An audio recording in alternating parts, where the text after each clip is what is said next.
खैर मकदम है आप सभी का बिग बुलेटिन में। आपके साथ मैं हूं समीर अब्बास। हरियाणा बीजेपी के अध्यक्ष सुभाष बराला के बेटे को आईएएस अधिकारी की बेटी का पीछा करने के आरोप में गिरफ्तार करने और थाने से ही जमानत देने का मामला तूल पकड़ता जा रहा है। सबसे बड़ा सवाल उठ रहा है चंडीगढ़ पुलिस के रवैये पर, जिसने जबरदस्त दबाव में चंद घंटों में विकास बराला पर लगाई गई नॉन बेलेबल धाराओं को हटाकर आरोपियों के लिए रेड कारपेट बिछा दी।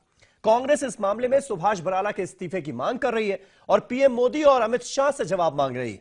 कह रही है कि सत्ता का नशा बीजेपी के सिर चढ़कर बोल रहा है। लेकिन हरियाणा के सीएम मनोहर लाल खट्टर बीजेपी नेता के बचाव पर आमादा है। खट्टर कह रहे हैं कि बेटे के अपराध की सजा बीजेपी नेता बराला को देना ठीक नहीं है। हद तो तब हो गई जब हरियाणा बीजेपी के उपाध्यक्ष वाइस प्रेसिडेंट रामवीर भट्टी ने अपने नेता का बचाव करते हुए यह तक कह डाला कि वो लड़की इतनी रात में घूम ही क्यों रही थी। यह सबको पता है कि आजकल माहौल ठीक नहीं है। बड़ा सवाल यही है कि खट्टर राज में क्या ऐसे होगी बेटियों की सुरक्षा, और क्या बेटी पढ़ाओ बेटी बचाओ का नारा हरियाणा में बेटी डराओ बेटा बचाओ बन चुका है। इसी पर करेंगे बात अपने तमाम खास मेहमानों से, लेकिन सबसे पहले देखिए यह रिपोर्ट।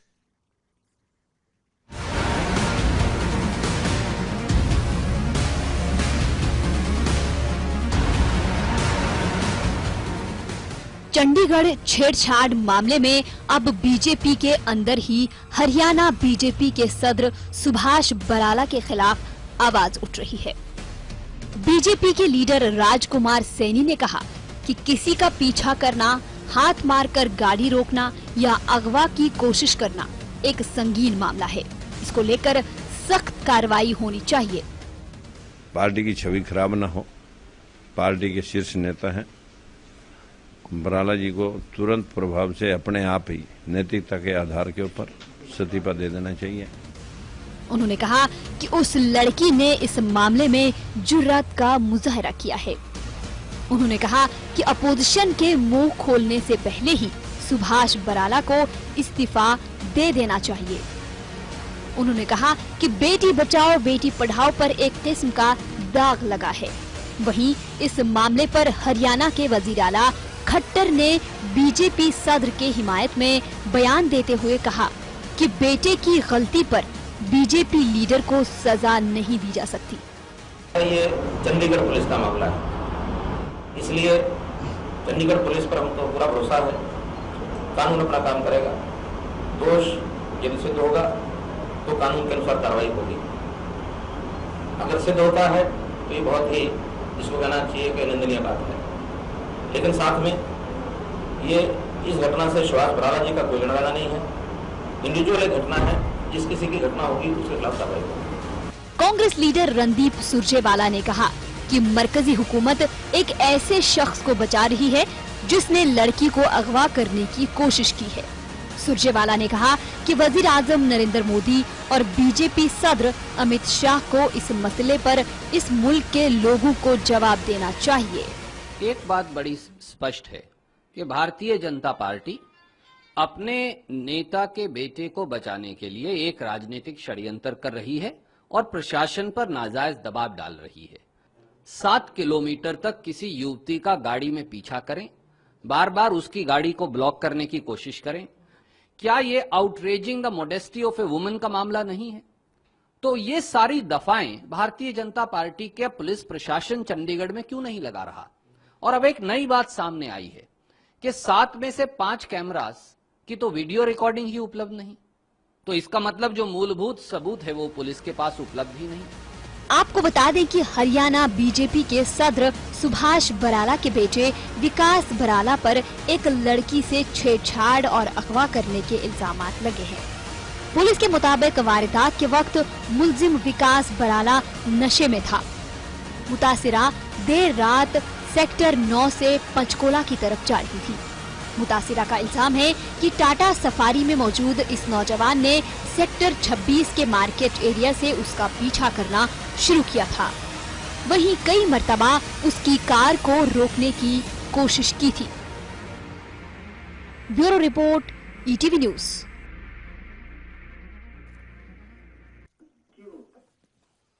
तो खट्टर राज में क्या ऐसे होगी बेटियों की सुरक्षा, यह है हमारा आज का सवाल। तमाम खास मेहमान हमारे साथ जुड़ चुके हैं। हमारे साथ अश्विनी उपाध्याय साहब मौजूद हैं, स्पोक्स पर्सन हैं भारतीय जनता पार्टी के। इसके अलावा वंदना पोपली जो कि कांग्रेस की नेता हैं, वो हमारे साथ इस बहस का हिस्सा है। नेशनल स्पोक्स पर्सन है कांग्रेस पार्टी की शबनम खान, जानी मानी सोशल एक्टिविस्ट, हमारे साथ स्टूडियो में मौजूद है। इसके अलावा राजेश राय साहब जो कि एक्स IPS ऑफिसर है, वो हमारे साथ इस डिबेट का हिस्सा है, क्योंकि पुलिस की जांच को लेकर तमाम तरीके के सवाल उठ रहे हैं। उनसे हम समझने की कोशिश करेंगे कि उन सवालों में आखिर कितना दम है। और राकेश कपूर साहब सीनियर जर्नलिस्ट हमारे साथ मौजूद हैं, वो भी इस बहस का हिस्सा है। और प्राची अधिकारी जो कि एक्ट्रेस है, मॉडल है और सोशल एक्टिविस्ट भी हैं, वो भी हमारे साथ थोड़ी देर में इस बहस का हिस्सा होंगे। अश्विनी जी, पहला सवाल आपसे, क्या हरियाणा में बीजेपी की सरकार में, खट्टर राज में ऐसे होगी बेटियों की सुरक्षा? दो सबसे बड़े मसले, आप वकील हैं, बेहतर तरीके से समझ सकते हैं। जिस तरह से धाराएं चंद घंटों के फासले में बदली गईं, गैर जमानती धाराओं को हटाकर जमानती धाराएं लगाई गईं। दूसरा सबसे बड़ा सवाल, CCTV कैमरे कहां गए, फुटेज कहां चली गई, उसी इलाके की फुटेज कैसे गायब हो गई जहां पर यह वारदात हुई? ये दो बड़े संगीन और गंभीर सवाल हैं जिनका जवाब बीजेपी की सरकार को देना है इस वक्त।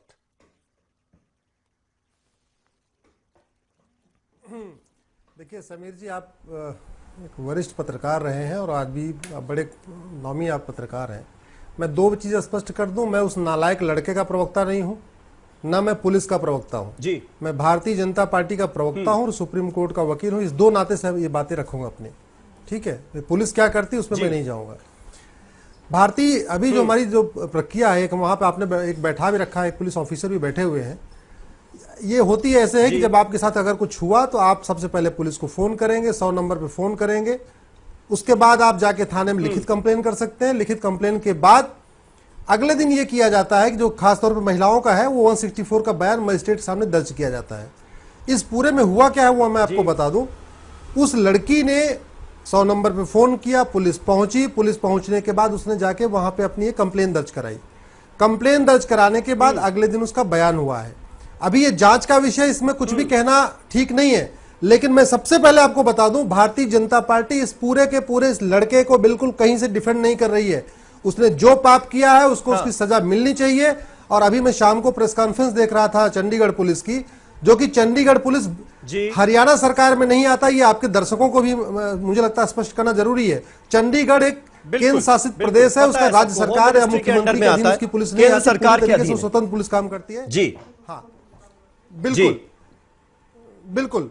तो इसलिए किसी भी तरीके का उसमें न तो कोई हस्तक्षेप है, लेकिन एक चीज बहुत स्पष्ट है, ये बयान आप समझिए, मजिस्ट्रेट सामने बयान दर्ज किया क्यों जाता है? इसलिए दर्ज किया जाता है कि बाय द वे FIR लिखते समय कुछ बातें छूट गई हो, या कुछ बातें ज्यादा हो गई हो, या कुछ बातें कम हो गई हो, तो जब वो महिला या पुरुष अगले दिन 164 का बयान दर्ज करता है तो वो ठंडे दिमाग से हर चीज को वहां स्पष्ट कर देता है। वहां थोड़ा सवाल जवाब भी होता है, मजिस्ट्रेट भी सवाल पूछते हैं। अश्विनी जी, आपको रोक रहा हूं बीच में, आपको रोक रहा हूं बीच में। एक बात मैं यहां पर क्लियर कर दूं कि इस लड़की ने बार बार अपने बयान में यह कहा है कि मुझे किडनैप करने की कोशिश की गई, और जो सर्कमस्टेंसेस थी वहां पर, जो ये लड़की बार बार बता चुकी है, उसको मुझे रिपीट करने की जरूरत नहीं है। उससे हम और आप और कोई भी आम इंसान यह अंदाजा लगा सकता है कि ये जो लड़का था इसकी मंशा क्या थी। और उस लड़की ने अगर सही वक्त पर अपनी ये हिम्मत नहीं दिखाई होती, पुलिस को कॉल नहीं किया होता, तो उसके साथ क्या हो सकता था, ये मुझे बताने की जरूरत नहीं है।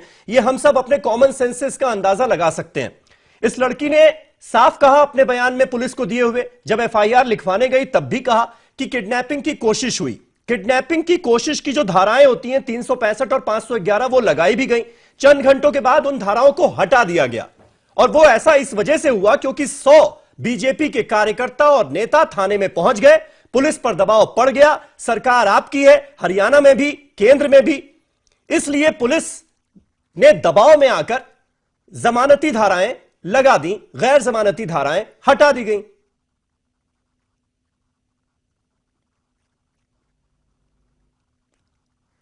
प्रोग्राम में आने के पहले मैंने खुद व्यक्तिगत रूप से जहां जहां पूछना था वहां कंफर्म किया, और इसलिए ऑन रिकॉर्ड कह सकता हूं कि भारतीय जनता पार्टी ने बिल्कुल इस मामले में कहीं कुछ टच करने की कोशिश नहीं किया है।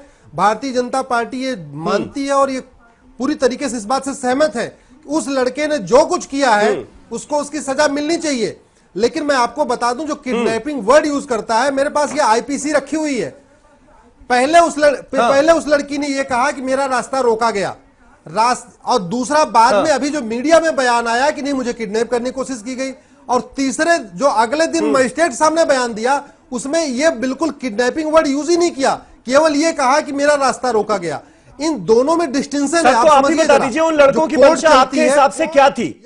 जो लड़की ने जिस तरह की सर्कमस्टेंसेस डिस्क्राइब किए हैं उसके हिसाब से आपको क्या लग रहा है, लड़के की मंशा क्या थी? उस लड़के की जो भी मंशा थी उसको सजा मिलनी चाहिए।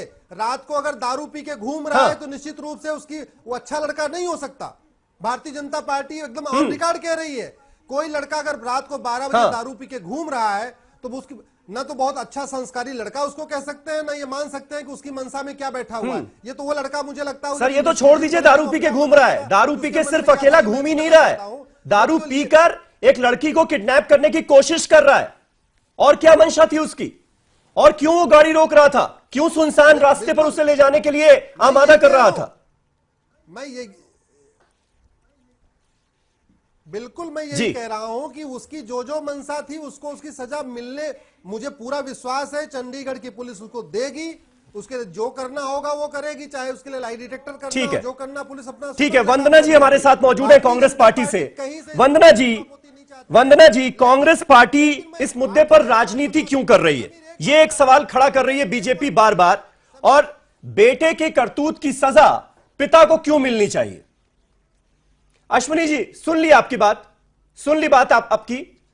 वंदना जी बोल रही हैं, उनको सुन लीजिए। जी वंदना जी।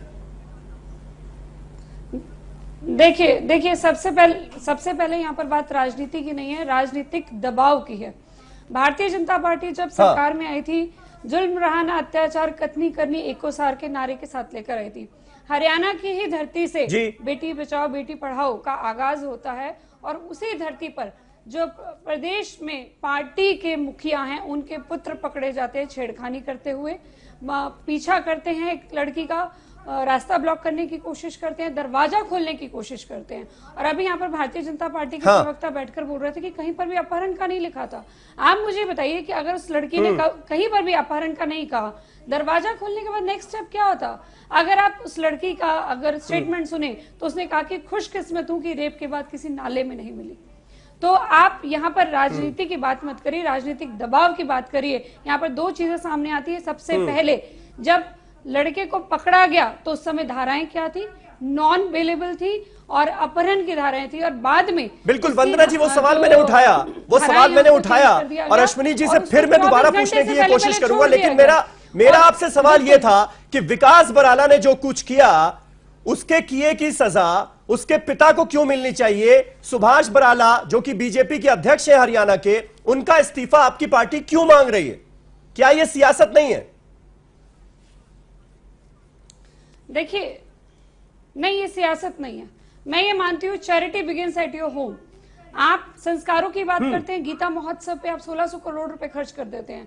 आप ये चाहते हैं संस्कार आए, बेटी बचाओ बेटी पढ़ाओ का नारा आप देते हैं, यहाँ पर महिला थाने खोलते हैं हरियाणा के अंदर, आप एक ऑपरेशन दुर्गा चलाते हैं एंटी रोमियो स्क्वाड की तर्ज पर। जब एक बेटी दुर्गा बनकर दिखा रही है तो आप उसका साथ क्यों नहीं देते? आपका ये नैतिक कर्तव्य बनता है कि सुभाष बराला जी इस्तीफा दें। और ये सिर्फ कांग्रेस का नहीं है, अगर आप राजकुमार सैनी जी को बयान भी सुने तो उनका भी यही कहना है कि विपक्ष के कहने से पहले बराला जी को रेजिग्नेशन दे देना चाहिए, इस्तीफा दे देना चाहिए। ये सिर्फ कांग्रेस नहीं कह रही। अगर मैं सुब्रमण्यम स्वामी जी की बात करूं, वो तो कह रहे हैं कि PIL दाखिल करूंगा, जनहित याचिका की बात कर रहे हैं वो, और वो कह रहे हैं कि CBI में केस जाना चाहिए। अगर आप सुब्रमण्यम स्वामी जी की इतनी बात मानते हैं तो अब तक तो चला जाना चाहिए था CBI केस में।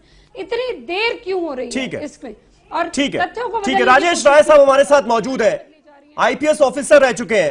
राजेश राय साहब, मैं आपसे जानना चाहूंगा, क्या आप अंदाजा लगा सकते हैं उस सिचुएशन का जिसमें पुलिस के ऊपर, चंडीगढ़ की पुलिस के ऊपर राजनीतिक दबाव पड़ा और उसे धाराएं बदलनी पड़ी? क्या सर्कमस्टेंसेस हुई होंगी आपके हिसाब से? क्योंकि क्या क्या हुआ, कब कब हुआ, कैसे हुआ, यह हमारे सामने है अब।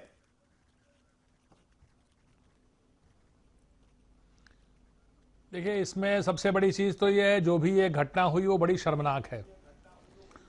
वो उसके बारे में जितना भी कहा जाए वो कम है, और उसमें जो पुलिस है, पुलिस से रिक्वायर्ड ये था कि जब ऐसी घटना हुई थी तो ऐसी घटना में कस के उनको कार्रवाई करनी चाहिए थी, बिना किसी संकोच के, बिना किसी दबाव के। अब जैसा भी अश्विनी जी कह रहे थे कि उनके ऊपर कोई दबाव नहीं पड़ा, उन्होंने हर तरफ से इसके बारे में वेरीफाई कर लिया। अगर नहीं भी दबाव पड़ा तो या तो एक बार जब वहां के जो अधिकारी थे, जब उन्हें मालूम पड़ा कि इतना हाई प्रोफाइल मामला है, तो उनके हाथ पांव कांप गए और उन्होंने आउट ऑफ वे जाकर के उन्होंने मदद करने की सोची, चाहे किसी ने कहा हो चाहे ना कहा हो। उनको ये लगा हो कि अगर मैं नहीं करूंगा तो कल को हमारे ऊपर कोई बात आएगी, तो उन्होंने आउट ऑफ वे जाकर के मदद करनी चाहिए हो, चाहे वो उन्होंने अपने मन से किया हो, चाहे उन्होंने किसी के कहने से किया हो। लेकिन जो किया गया गलत है। आप जरा उस लड़की की जो उसकी जो मेंटल सिचुएशन है, जरा उसके बारे में सोचिए। वो मैं समझता हूं कि वो आधा घंटे जब वो गाड़ी उसका पीछा कर रही थी, ठोकर मार रही थी, आगे से कट करके रोक रही थी, दरवाजे पे थपथपा रहे थे, दरवाजा खोलने की कोशिश कर रहे थे, उस समय वो लड़की अपने जीवन में मैं समझता हूं उतने बड़े नर्क से कभी गुजरी नहीं। और मैं तो उसकी बहादुरी की मैं इस बात के लिए तारीफ करूंगा कि उस बच्ची ने धैर्य नहीं खोया और उसने तत्काल पुलिस को खबर की और पुलिस ने वहां आकर के मौके पर से लड़कों को, वो जो लड़के जो शराब पिए हुए लड़के थे, दुष्ट आदमी थे, शराब पिए हुए थे, शराब पी गाड़ी चला रहे थे, उन्होंने अकेली लड़की को जाते देखा। राय साहब, इस सवाल का जवाब दीजिए ना कि पुलिस के ऊपर आपके हिसाब से क्या ऐसा संभव है कि कोई दबाव ना पड़ा हो, उसके बावजूद भी उन्होंने धाराएं बदल दी? मतलब 4 घंटे बाद दिव्य ज्ञान हो गया कि जो धाराएं हमने लगाई थी वो नहीं लगनी चाहिए, ये लड़के तो बड़े मासूम हैं, भोले हैं, इन पर हमने इतनी सख्त धाराएं क्यों लगा दी? नहीं, लड़के मासूम हैं, बात ये नहीं। उन्हें या तो ये कहा गया कि देखो जरा इसको सॉफ्ट पेडलिंग करो, और अगर उन्हें नहीं भी कहा गया तो उन्हें इंडिकेशन निश्चित रूप से मिला और उन्हें ये एहसास हुआ कि ये इतना हाई प्रोफाइल मामला है और इस मामले में देखो किस तरीके से मदद कर सके हैं, तो उन्होंने फिर जो है वो कानूनी बारीकियों को निकाल करके उन्होंने कोशिश करने की शुरू की। बिल्कुल बिल्कुल। शबनम खान जी, ना करनी पड़े बड़ी कार्रवाई, उसको थाने से जमानत मिल जाए, जिससे जो राजनीतिक आका हैं वो कम से कम प्रसन्न रहें और हमारी कुर्सी बनी रहे। ये पुलिस वाले से एक्सपेक्टेड नहीं है। बिल्कुल। शबनम जी, बीजेपी के उपाध्यक्ष हैं, मतलब ये प्रेसिडेंट हैं जिनका बेटा ऐसी करतूत कर रहा है, और उपाध्यक्ष साहब रामवीर भट्टी जी वो कहते हैं कि लड़की टहली क्यों रही थी, 12 बजे रात में निकली ही क्यों, माहौल खराब है पता नहीं है क्या? मतलब पहले तो आप बेटी को डराओ और फिर जब बेटी कंप्लेंट कर दे तो बेटी को धमकाओ कि तुम ही निकली क्यों, तुम्हारा ही अंदर दिक्कत होगी कोई। ये है क्या समीर भाई? ये शर्म से डूब मरने के लिए है इन सब लोगों के लिए जो ये कहें कि आप क्यों निकली। सुरक्षा देने में आप नाकाम रहेंगे, आप लड़कियों को सम्मान देने में नाकाम रहेंगे, आप सीसीटीवी आपके सारे खराब रहेंगे उसमें नाकाम रहेंगे, पुलिस की गश्त में आप नाकाम रहेंगे, पुलिस को अपनी तरह से चलाने के लिए आप कामयाब रहेंगे, और फिर बात करेंगे कि लड़की क्यों बाहर निकली। शर्म आनी चाहिए। और रक्षाबंधन के दिन अगर कोई इस तरीके की बात करता है, आपको तो गर्व से खड़े होकर कहना चाहिए था, क्योंकि प्रधानमंत्री भी लाल किले की प्राचीर से बेटियों की बात करते हैं। जिस देश का प्रधानमंत्री लाल किले की प्राचीर से बेटियों की बात करता है, उस पार्टी के नेताओं का आप हाल देखिए कि महिला की कहीं बात आएगी तो अपमानजनक बातें करेंगे। और हम बाहर ना निकले।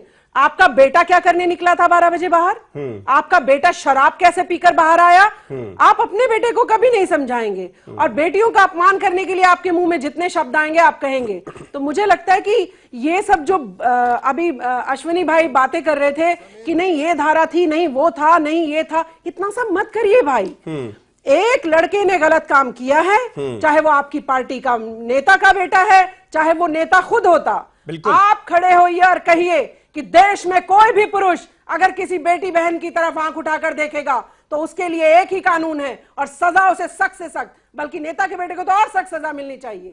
आप अपनी पार्टी के नेता को हटाइए या नहीं हटाइए, यह हमारे लिए, सोशल लोगों के लिए और उस लड़की के लिए कोई मैटर नहीं करता समीर भाई, लेकिन उसको इंसाफ मिले, उस लड़के को सजा मिलना बेहद जरूरी है। बिल्कुल। प्राची अधिकारी भी हमारे साथ मौजूद है, एक्ट्रेस है। प्राची, आपको क्या लगता है, क्या अभी जो सर्कमस्टेंसेस नजर आ रही हैं, जिस तरह की चीजें सामने आई हैं, जिस तरह की रिपोर्टिंग चंडीगढ़ से हुई है, आपने देखा है, आपको लगता है कि सही तरीके से इंसाफ मिल पाएगा इस लड़की को? देखिए, पुलिस और प्रशासन अपना काम करेंगे, और हाँ, अगर वो नहीं कर पाते हैं, वो फेल होते हैं, तो उसके लिए पूरे और मापदंड भी हैं जिसके लिए आवाज उठाई जा सकती है। और आज महिलाएं बड़ी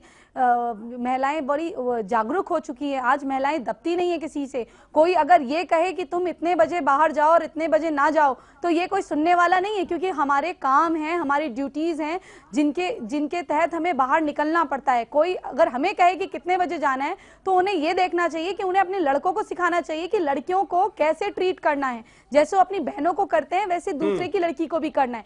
लेकिन मैं इतना भी मानती हूं कि अगर मैंने कोई गलती करी है या मैंने कोई अच्छा काम करा है, उसका रिवॉर्ड मुझे मिलता है तो उसकी हकदार मैं खुद होती हूं।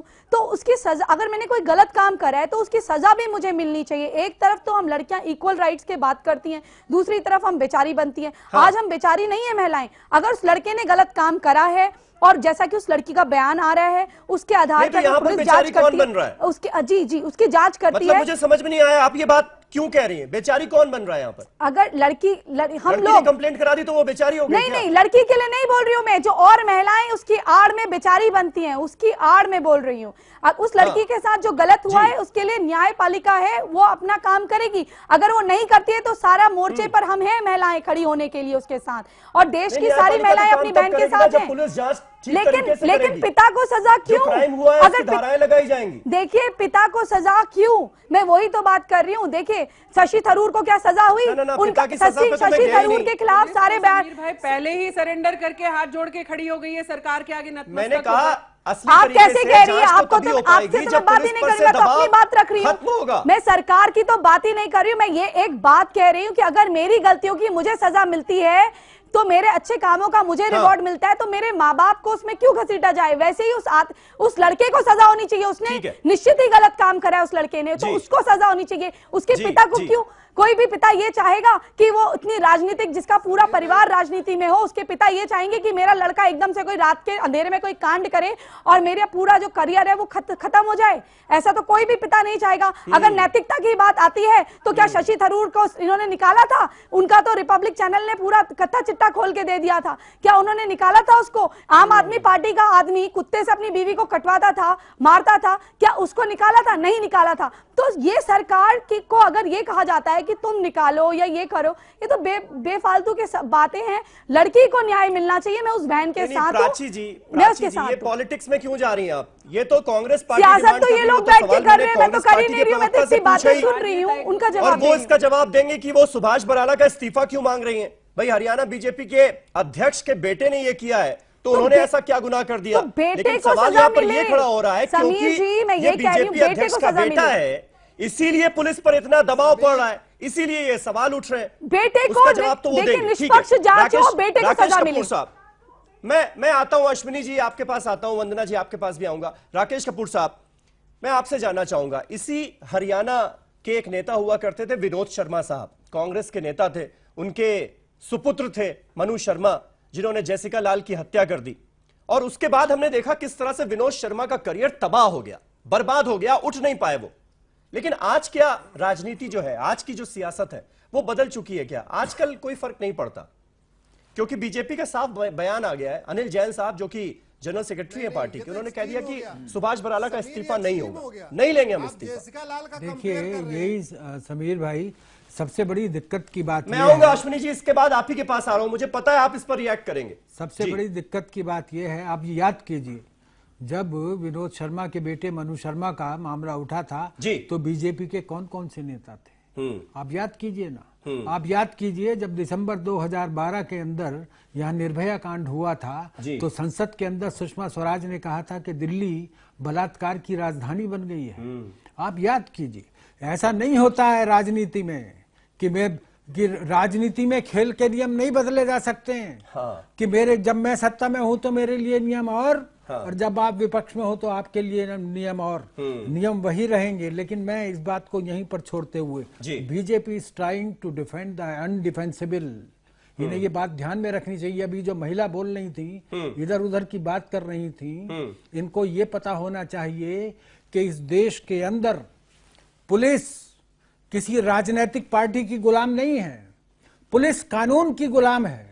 बेशक जो कानून कहेगा पुलिस को वही करना पड़ेगा।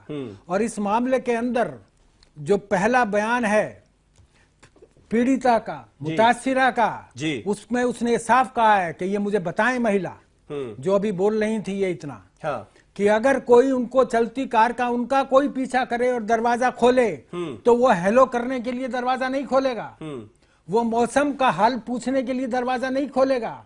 और जिस तरीके से उसको स्टॉक किया गया, उसका पीछा किया गया, उस तरीके से उसका इंटेंट, उसकी नीयत साफ थी। और ये जिस तरीके से बचाने की कोशिश की जा रही है, मैंने बचाया नहीं, मैंने कहा उसे न्याय मिलना चाहिए, हमारी बहन है वो। Let me complete, let me complete. Don't, I didn't disturb you. So don't try to mold the topic. I didn't say that. It is a civilized debate, madam. Please be civil. But don't try to mold my words into yours. मेरा कहने का मतलब सिर्फ ये है कि हम ऐसी चीज को डिफेंड नहीं करें जिसका कोई डिफेंस नहीं है। बीजेपी पूरी ताकत लगा ले, इस बात को डिफेंड नहीं कर सकती। वो जिस तरीके से ये अश्विनी उपाध्याय जो है इधर उधर की बातें कर रहे हैं, अरे पहली बात तो ये बताइए ना कि जब पुलिस का अफसर पहले 12 बजे ये कह रहा है कि नॉन बेलेबल जो दफाएं हैं बिल्कुल वो लगती हैं, और हम सब देख रहे हैं, तो वो किस बिना पर कह रहा था? उसके बाद उसने अपना क्यों बयान बदल दिया? क्या बेवकूफ किसका बना रहे हो? हैसियत पता चल गई ना आरोपी की। सीधी बात ये कि हैसियत पता चल गई आरोपी की कि वो है कौन। बेवकूफ किसलिए बदल गए पुलिस के पुष्कर किसी की बेटी नहीं थी। बेवकूफ किसका बना रहे हो? एक कमरेडों ने मार दिया था। के लोग जानते नहीं है कि किस तरीके से सियासतदान दबाव में लाने की कोशिश करते हैं पुलिस को। अरे जो आप तो खुद कहते थे कि यूपी के अंदर पुलिस का राज नहीं चलता, पॉलिटिकल पार्टी का राज चलता है। शर्म आनी चाहिए।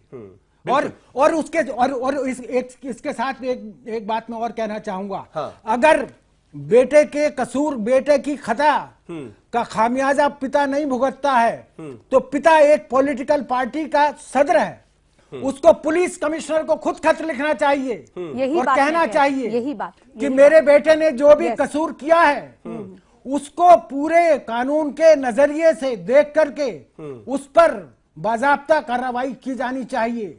और जिस तरीके की बातें ये बीजेपी के लोग कर रहे हैं अब, अश्विनी जी, और जिस तरीके से देखिए बड़ा मैसेज यही जा रहा है, और इसको समझने में किसी को कोई बहुत ज्यादा मशक्कत करने की जरूरत नहीं है। ये बिल्कुल क्रिस्टल क्लियर मामला है समीर जी, कि आरोपी क्योंकि बड़े घर से जुड़ा हुआ है, बड़ी पार्टी से जुड़ा हुआ है, रूलिंग पार्टी से जुड़े हुए नेता का बेटा है, इसलिए पुलिस के स्वर बदल गए, इसलिए पुलिस ने कमजोर धाराएं लगा दी। पहले उनसे गलती हो गई थी, पहले उनको लगा कि अरे ये तो कोई मामूली आदमी है, तो सही धाराएं लगा दी गई, जो क्राइम हुआ उसके हिसाब से धाराएं लगा दी गई। लेकिन बाद में जैसे ही एहसास हुआ कि अरे ये तो ऊंची हैसियत वाला है, इसके लिए तो कानून अलग होगा, तो फिर धाराएं हटा दी गई, हल्की धाराएं लगा दी गई। और मुझे जो ये आपके आईपीएस बैठे हुए हैं अशोक राय नहीं, समीर जी पहली बात तुमसे भी मुझे ठीक है, मैं आ रहा हूं। अश्विनी जी जवाब देते, बहुत सारे सवाल होंगे जी। समीर जी बस ठीक है, मैं आपको बहुत विनम्रता से 2-3 बातें कहना चाहूंगा। अगर हम ये मान लें कि पुलिस को पता चल गया कि ये हरियाणा के पार्टी अध्यक्ष का बेटा है, तो पुलिस को यह भी पता चला होगा कि ये चंडीगढ़ के बहुत ही सीनियर मोस्ट आईएएस ऑफिसर की बेटी है। आप ये क्यों भूल रहे हैं? पुलिस को दोनों बातें पता चली होंगी, केवल ये नहीं पता चला होगा कि केवल ये हरियाणा के पार्टी अध्यक्ष का बेटा है। दूसरी बात, मैं आपको फिर से बता रहा हूं, जो एक दिन के बाद मजिस्ट्रेट के सामने बयान होता है, मुझे पता नहीं यहां पे कितने लोग 164 सीआरपीसी के बारे में समझते हैं, वो बयान दर्ज कराने का पर्पज यही होता है कि अगर पिछले दिन कोई चीज छूट गई है एफआईआर दर्ज कराने में, या कोई चीज गलती से दर्ज हो गई है हड़बड़ाहट में, तो अगले दिन मजिस्ट्रेट के सामने वो पूरी तरीके से बात स्पष्ट हो जाए। मजिस्ट्रेट सामने एक बार थाने में तो चलो दबाव हो भी जाता है, एक बार थाने में तो मान लीजिए कोई दबाव बन भी सकता है, मजिस्ट्रेट के सामने कोई दबाव नहीं बनता। मुझे लगता है इस फैक्ट को आप लोग पता नहीं कहां समझ में नहीं आ रहा है। अगर मजिस्ट्रेट के सामने पीड़िता ये नहीं कह रही है कि हमें किडनैपिंग की कोशिश नहीं की गई, तो वो मीडिया में कुछ भी कहती रही, उसका लीगल कोई मतलब नहीं होता। अब मैं तीसरी बात पे आता हूं। आप लोग इस केस को अगर मनु शर्मा से कंपेयर करेंगे, तंदूर कांड से कंपेयर करेंगे, जेलसिका लाल से, के सामने जो लड़की का बयान हुआ है उसमें किडनैपिंग की कोशिश, बिल्कुल मैं ऑन रिकॉर्ड कह रहा हूं, लड़की ने हर जगह ये बयान दिया है, हर जगह ये बयान एक शब्द नहीं है। और अगर ये बयान नहीं दिया होता तो मैं आपके चैनल पे रिकॉर्डेड स्टेटमेंट नहीं लगाई होती। समीर वो कैमरे, समीर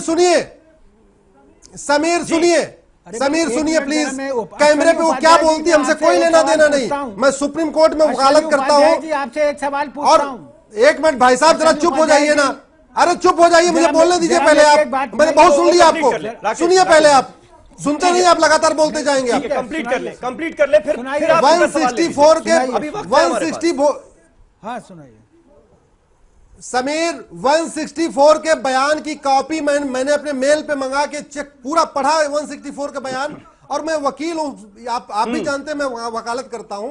कहीं उसने किडनैपिंग, उसने ये कहा मेरा रास्ता रोका गया, ये कहा है मेरा रास्ता रोका गया, लेकिन ये नहीं कहा किडनैपिंग किया। और दूसरी बात, इसके बाद भी मैं शाम को वहां के एसएसपी की प्रेस कॉन्फ्रेंस सुन रहा था।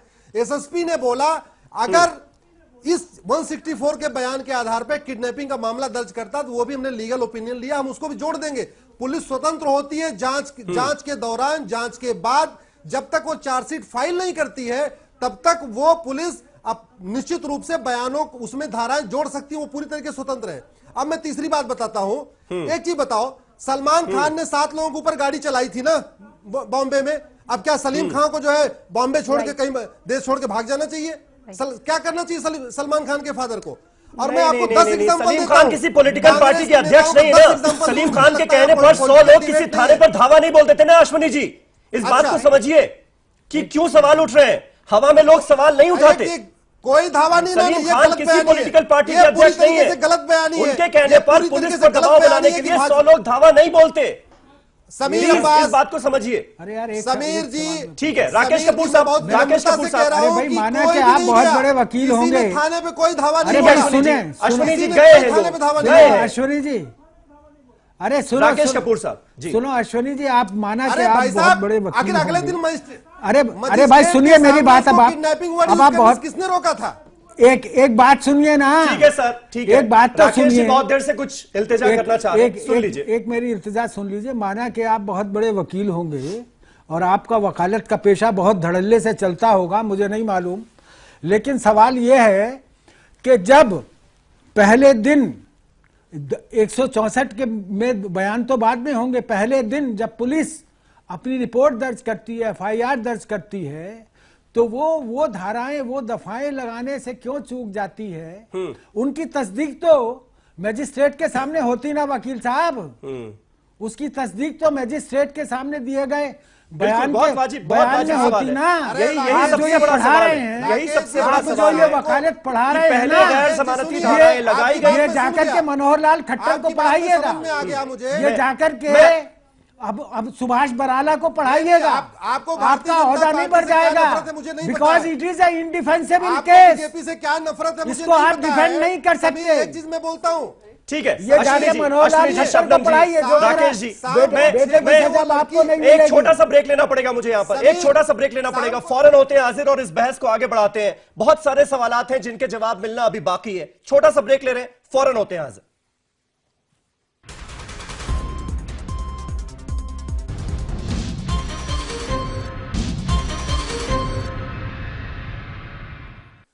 तो खट्टर राज में क्या ऐसे होगी बेटियों की सुरक्षा, यह हमारा आज का सवाल। तमाम खास मेहमान हमारे साथ बने हुए हैं। शबनम जी, आपने इस तरह के केसेस बहुत सारे देखे हैं और पुलिस के खिलाफ, सरकार के खिलाफ बहुत सारी ऐसी लड़कियां जिनकी आवाज नहीं सुनी जा रही थी, उनकी आवाज भी आपने बुलंद की है। जी अश्विनी जी, मैं आऊंगा आपके पास। शबनम जी से सवाल है, इस मामले में आपको क्या लगता है मेरी बात पूरी तरह कि चंडीगढ़ पुलिस की, अश्विनी जी थोड़ा सा सब्र करें, थोड़ा सा सब्र करें। शबनम जी जवाब दे लें पहले। शबनम जी, ये आपसे सवाल था। और चंडीगढ़ पुलिस के बारे में बता दूं, बड़ी तारीफ होती है चंडीगढ़ पुलिस की। चंडीगढ़ पुलिस की अगर हम डेंसिटी की भी बात कर लें तो भी अच्छी खासी है। और यहां पर भी हम देखते हैं कि इस केस में जैसे ही लड़की ने 100 नंबर पर कॉल किया, चंडीगढ़ पुलिस फौरन हादसे की जगह पर पहुंच गई और लड़की को बचा लिया गया। लेकिन उसके बाद जो कुछ हुआ वो अपने आप में कई गंभीर सवाल खड़े कर रहा है। इस केस में आप क्या समझ पा रही? समीर भाई, ये कोई पहला केस नहीं है जहां राजनीतिक प्रभाव में पुलिस ने काम किया हो। ये अपर हम सालों से देख रहे हैं। जिसकी लाठी उसकी भैंस रहती है हमेशा।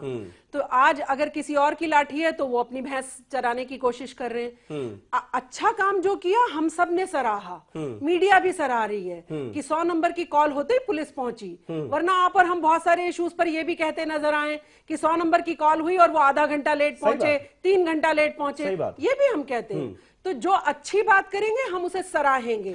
लेकिन जहां आप गलत काम करेंगे, जहां आप किसी भी एक पक्ष को, क्योंकि आप पुलिस हैं, आपसे आदमी आशा करता है कि मैं अब कानून की शरण में आ गया हूं, मुझे अब न्याय मिलेगा, मैं अब प्रोटेक्ट फील करना शुरू कर दूं कि मुझे अब कोई हर्ट नहीं कर पाएगा। और अगर आप ही उस विक्टिम को और डबल विक्टिम कर देंगे तो फिर ये तो बहुत बुरी बात है। और भारतीय जनता पार्टी के नेता उसे कितना भी डिफेंड करने की कोशिश करें, पर उनको एक छोटी बात माननी ही पड़ेगी। अगर आपने बहुतों के कुर्ते उतरवाने के लिए इतने प्रदर्शन किए कि देखिए नैतिक नहीं है, नैतिकता के आधार पर, तो आपको भी थोड़ी नैतिकता दिखानी चाहिए। और कोई फर्क नहीं पड़ जाएगा उनके पिता, अगर आप उनके पिता से इस्तीफा ले भी लें, अगर वो इनोसेंट होगा तो बचकर आएगा और सम्मान के साथ खड़े हो जाइएगा, और अगर अपराध किया होगा तो सजा के लिए साथ खड़े होइए, लड़की का साथ दीजिए। क्योंकि जब भी लड़कियों की बात आती है समीर भाई, आप और हम हजारों डिबेट कर चुके होंगे कि जब लड़कियों की बात आती है, वोट के टाइम कोई नहीं पूछता रात को क्यों निकली थी बेटा, सुबह की तैयारी के लिए आप 5 बजे क्यों खड़ी हुई जाकर वोट डालने के लिए, कौन से कपड़े पहनकर आई थी, लिपस्टिक लगाई थी कि नहीं लगाई थी, वोट लेते टाइम कोई नहीं पूछेगा आपसे। लेकिन जैसे ही लड़की के साथ कोई घटना घट जाए, हर कोई लड़के को डिफेंड करने खड़ा हो जाएगा, अगर वो किसी बड़े आदमी का बच्चा है तो देश का एक कानून करिए, चाहे वो गरीब हो अमीर हो, लड़का कोई भी अपराध करेगा या कोई भी व्यक्ति अपराध करेगा तो सजा बराबर रखिए। वंदना जी, साथ देने की कोशिश मत करिए। वंदना जी, सुभाष बराला जो कि हरियाणा बीजेपी के प्रेसिडेंट हैं, जिनके बेटे ने इस वारदात को अंजाम दिया है, उनका इस्तीफा आपकी पार्टी क्यों मांग रही है? क्या आपको लगता है कि सुभाष बराला अगर अपने अध्यक्ष पद पर, बीजेपी अध्यक्ष पद पर बने रहते हैं, प्रदेश अध्यक्ष पद पर, तो वो कहीं ना कहीं दबाव डाल सकते हैं पुलिस पर?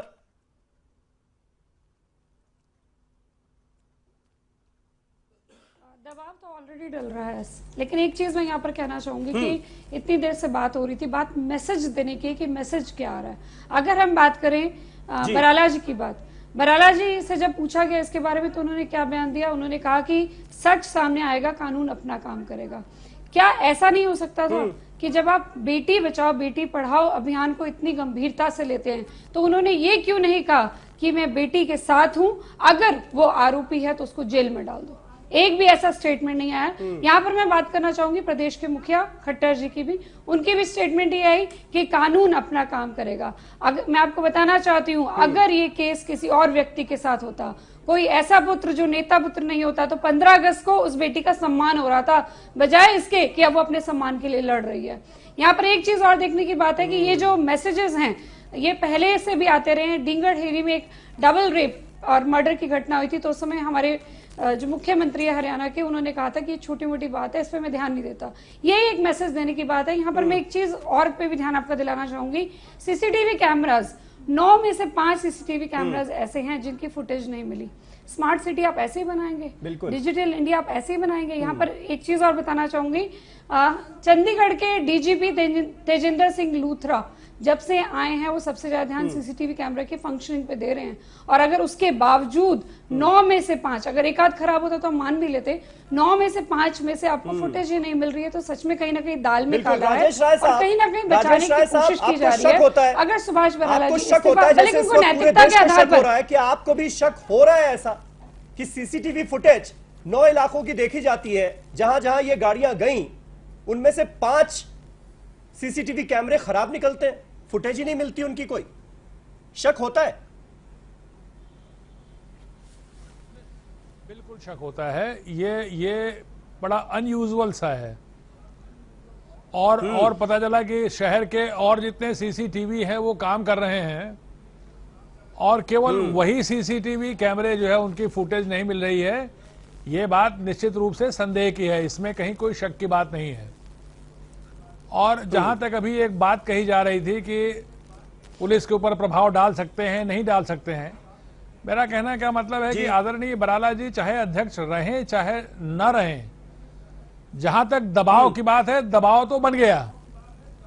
अब जैसे अभी आदरणीय अश्विनी जी कह रहे थे, मेरा कहना है कि एक तरफ तो पुलिस की जब वहां पर कंट्रोल रूम की गाड़ी 100 नंबर की गाड़ी गई, उसने जो वहां पे परिस्थितियां देखी और उन परिस्थितियों के आधार पर जो उस बच्ची ने एफआईआर लिखाई उसको उन्होंने तस्दीक किया और उन्होंने कहा कि हाँ ये बातें हुई, और उसके बाद फिर उनको जमानत दे दी गई 4 घंटे बाद, और अगले दिन आनंद फानन में बच्ची का जो है 164 का बयान करा लिया गया। Very nice. मेरा आपसे ये भी कहना है, ये जरूरी बात नहीं है कि एफआईआर में ये बात आए जरूरी ही कि मेरा अपहरण किया गया या करने की कोशिश की गई। अगर कोई किसी को गोली मारता है और वो बच जाए और वो ये कहे कि इन्होंने मेरे को पॉइंट ब्लैंक गोली मारी और मेरी जान जो है जा सकती थी, तो उसको ये कहने की जरूरत नहीं कि इन्होंने मेरे ऊपर 307 का केस किया। हाँ, जो उसके इंग्रेडिएंट्स हैं अगर केस में बनते हैं तो वो अपने आप में पर्याप्त बात है इस बात के लिए कि, और जैसे अभी एक बात और कही गई कि अगर मान लीजिए कि आज को वो धारा हटा ली गई और वो 164 के बयान के आधार पर लीगल ओपिनियन ले रहे हैं, और अगर लीगल ओपिनियन के बाद अगर ये बात मालूम पड़ती है कि धारा बढ़ा दी जाएगी तो बढ़ा दी जाएगी। मेरा ये कहना है कि जब एक धारा लिखी हुई थी, 164 का बयान आया, क्या 164 के बयान के पहले वो धारा को हटाने के पहले कोई लीगल ओपिनियन ली गई? अगर नहीं ली गई तो उसको बने रहने देते। बहुत वाजिब सवाल उठाया 164 के बयान आने के बाद तब अश्विनी जी जवाब दीजिए इसका। अगर वो लीगल ओपिनियन अश्विनी जी जवाब दे दीजिए। तो आज ये बात लीगल ओपिनियन लेके हटाई थी धारा ये सारी। पहली बात तो समीर के बाद अब लीगल ओपिनियन लेंगे जी। समीर मैं आपको बता रहा हूँ, इस पूरे मामले में दो जो पीड़िता है वो ये कहे ही, मेरा ये इस पूरे मामले में 3 लोग हैं। अश्विनी जी जवाब दे रहे हैं गाड़ी आप ही के सवाल का जी। और राय साहब सुन लिया? जी जी समझ गया। दरवाजा खोलने की कोशिश किया। राय साहब आप पुलिस में हैं, राय साहब आप तो पुलिस अधिकारी रहे, इसलिए आप बेहतर तरीके से इन्वेस्टिगेशन प्रोसेस समझते हैं। इस पूरे मामले में समीर 3 पक्षकार हैं, एक लड़की, दूसरा वो लड़का जिसने गाड़ी रोकी और परेशान किया, तीसरी पुलिस।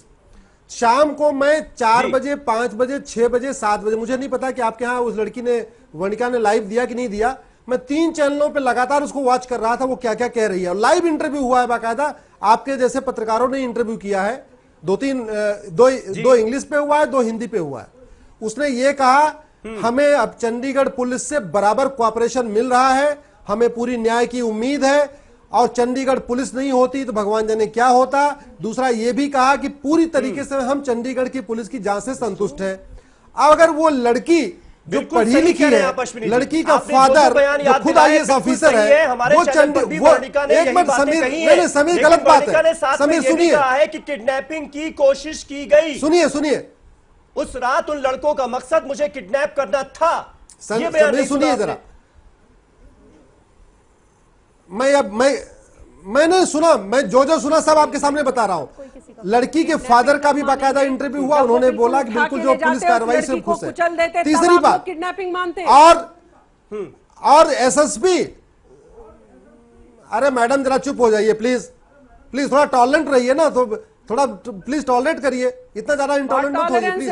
इसीलिए शांत बैठे हैं सब लोग। लड़की जो विक्टिम है वो सेटिस्फाइड है जी। लड़की के फादर के बिल्कुल कह रहे हैं अभी हमें पूरी उम्मीद है और जांच चल रही है।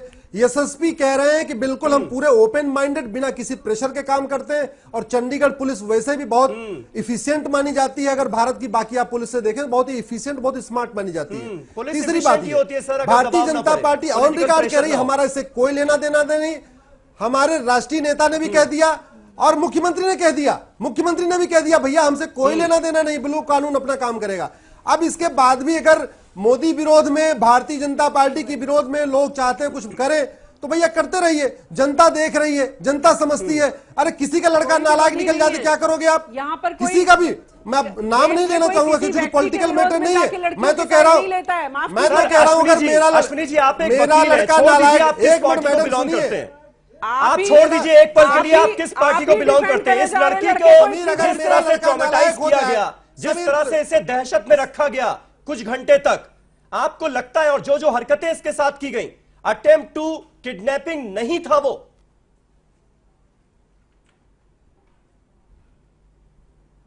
समीर वहां पे क्या था ये लड़की ही अच्छी तरीके बता सकती है, जो बता रही है, जो उसने पुलिस को बताया है, जो उसने मजिस्ट्रेट के सामने बताया है, ये सबसे बेस्ट होता है वो लड़की बताए।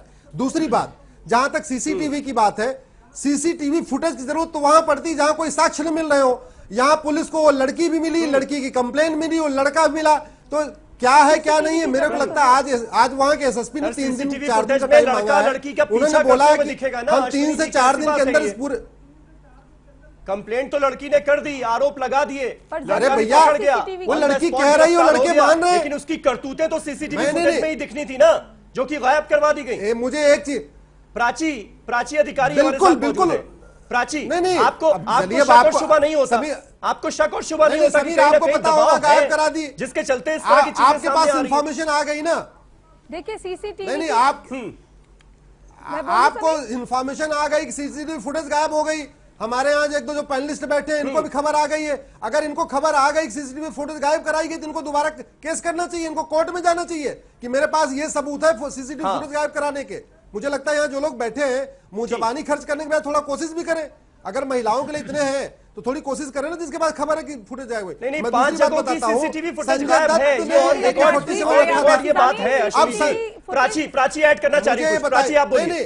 समीर देखिए कोई भी अश्विनी जी हो गई ना बात, मुझे एक चीज बताओ, पुलिस को संजय दत्त की करतूतों की सजा सुनी, सीसीटीवी जरूर लगाने चाहिए और अगर कहीं पर खराबी है तो उसको सही करना ये प्रशासन की जिम्मेदारी है, सरकार चाहे कोई भी हो, लेकिन उन्हें ये लगाना चाहिए। और अगर गायब हुई है तो क्यों गायब हुई है इसकी निष्पक्ष जांच होनी चाहिए, क्योंकि वो लड़की हम में से एक है, कल को हमारे साथ भी ऐसा हो सकता है। कोई भी लड़की हो उसकी निष्पक्ष जांच होनी चाहिए, उस लड़की को न्याय मिलना चाहिए, मैं भी कहती हूँ। प्राची न्याय कैसे मिलेगा? आपको लगता है न्याय हो गया? नहीं एक लड़की को ट्रॉमेटाइज करते हैं, इतने देर तक उसका पीछा करते हैं, किडनैप करने की कोशिश करते हैं और वो लड़का चंद घंटों में थाने से ही जमानत पाकर रिहा हो जाता है, आजाद घूम रहा है। ये न्याय हो गया आपके हिसाब से? नहीं बिल्कुल नहीं। ये न्याय तब होता जब ये लड़का सलाखों के पीछे होता। बिल्कुल नहीं, न्याय अभी नहीं हुआ है, न्याय मिलना चाहिए। और मैं खुद कह रही हूँ कि देखिए मेरा मतलब आपने उस समय सुना नहीं था, मेरा मतलब ये था कि फादर को सजा नहीं मिलनी चाहिए, लेकिन फादर ने आगे आके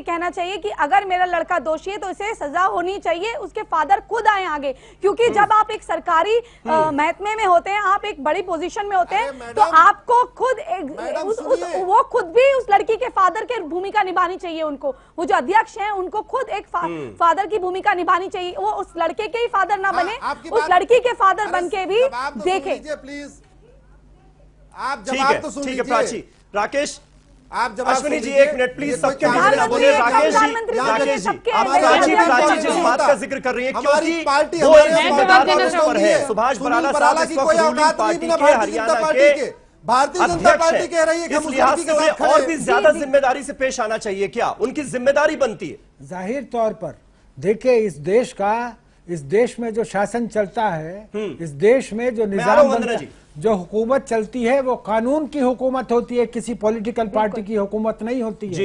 ये बात दिमाग से साफ कर लें अश्विनी उपाध्याय जी, नंबर 1। और नंबर 2 जो यहाँ सबसे बड़ा सवाल है और जो बड़ा संगीन और बड़ा संजीदा सवाल है, 2012 में निर्भया कांड के बाद जिस तरीके से इस मुल्क के लोगों ने हिंदुस्तान की सड़कों पर हुजूम इकट्ठा कर करके दरख्वास्त की उस वक्त की हुकूमत हिंद से कि ऐसी वारदातें नहीं होनी चाहिए, उसके बाद इस संसद ने, हमारी संसद ने बैठ करके नए फौजदारी कानून बनाए। उन कानूनों को लागू करने का वक्त अब है। अरे जागिए आप, बीजेपी वाले जो आज यहाँ पर इधर उधर की बातें कर रहे हैं, इन्हें ये समझ में आना चाहिए कि अगर उन फौजदारी कानूनों को बनाया गया था तो वो सिर्फ कानून की किताब की शोभा बढ़ाने के लिए नहीं बनाया गया था। सही बात। अरे मेरा कहने का मतलब ये है कि आज ये जिस तरीके की दलीलें दे रहे हैं, वकील होने के नाते और एक वकील होने के नाते मुझे बड़ा अरे राकेश जी हो रहा है।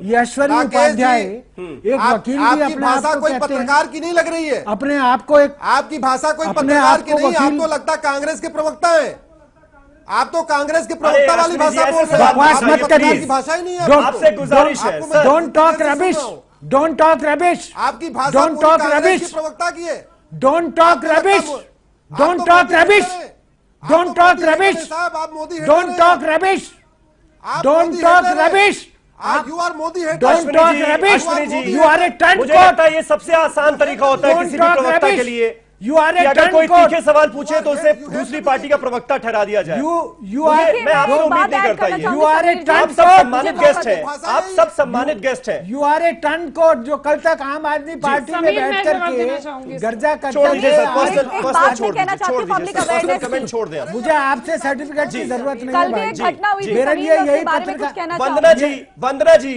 अब आपकी पार्टी ये कैसे सुनिश्चित करेगी आपका इस ये मामले सनद देना कि में मैं और कांग्रेस दबाव का सरकार की प्रवक्ता तरफ से या बीजेपी की तरफ से ना ये पड़े? मेरे लिए सनद है बस आखिर में ये बता दीजिए वंदना जी, ये मेरे लिए पत्रकार होने की सनद है कि आप कह रहे हैं कि मैं कांग्रेस पार्टी का देखिए प्रवक्ता हूं। सबसे पहले समीर बड़ा दुर्भाग्यपूर्ण नहीं है मेरे है भाई कि भारतीय जनता पार्टी के लेकिन प्रवक्ता मेरी यहाँ बात पर का बैठकर जवाब बोल तो रहे हैं कि दो। जिसको प्रश्नों का जवाब चाहिए वो कोर्ट में जाए और वो सीनियर जर्नलिस्ट को कह रहे हैं कि वो कांग्रेस के प्रवक्ता है, यानी कि जब आपके पास जवाब नहीं हो तो आप ये बोल दें कि विपक्षी पार्टी के प्रवक्ता है। आप बताइए, संवेदनहीनता की पराकाष्ठा है। आपके मुख्यमंत्री, हरियाणा के मुख्यमंत्री कहते हैं कि हमें से लेना देना नहीं है। क्यों लेना देना नहीं है? आपकी एश्योरेंस होनी चाहिए कि आप उनको न्याय दिलाएं।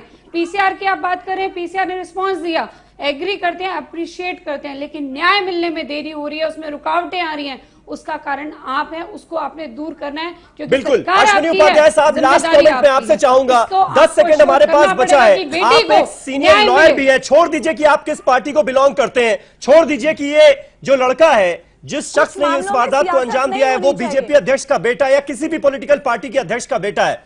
जिस तरह की चीजें हुई, जिस वारदात को इस शख्स ने अंजाम दिया, क्या उसके खिलाफ जमानती धाराएं लगाई गई? वो गलत था, गैर जमानती धाराएं लगाई जानी चाहिए अटेम्प्ट टू किडनैपिंग की। आगे हम उम्मीद करें कि वो ऐड की जाएंगी। अरे वो ऐड करो ना, जो हमने संशोधन किया है, इनके कहने पे संशोधन हुआ जी है। जी, इन लोगों ने सड़कों पर अश्विनी जी, हजूम बहुत कम निकाला, वक्त है हजूम जी। खड़ा किया था। अब उसे लागू कीजिए ना। समीर, एक लास्ट मैं कहना चाहूंगी कुछ। भारतीय जनता पार्टी में नहीं, एक मिनट। बड़ा नहीं होता। भारतीय जनता पार्टी उस लड़की के साथ है। भारतीय जनता पार्टी चाहती उस लड़की को न्याय मिले। और मैं फिर से कह रहा हूं, भारतीय जनता पार्टी में बराला की कोई औकात नहीं, वो पार्टी अध्यक्ष है बस, और कुछ नहीं।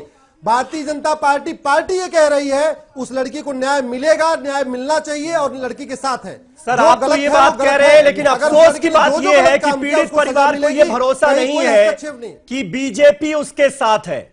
आप ये बात जरूर कह रहे हैं, लेकिन पीड़ित परिवार को ये भरोसा नहीं है, क्योंकि पीड़ित लड़की के पिता ने अब से थोड़ी देर पहले एक इंटरव्यू में, हमारे ही चैनल के इंटरव्यू में ये बात कही है कि बीजेपी के किसी भी नेता ने उनके साथ जो कुछ हुआ उसके प्रति कोई संवेदना तक प्रकट नहीं की। यह लड़की के पिता का बयान है। बहुत बहुत शुक्रिया आप सभी का हमारे साथ इस डिबेट में शामिल होने के लिए। वक्त हमारे पास खत्म हो चुका है, इसलिए इस डिबेट को यहीं खत्म करना पड़ेगा। बहुत बहुत शुक्रिया आप सभी का। कल एक नए टॉपिक पर नई डिबेट के साथ हाजिर होऊंगा। तब तक तमाम खबरें आप देखते रहिए ईटीवी उर्दू पर।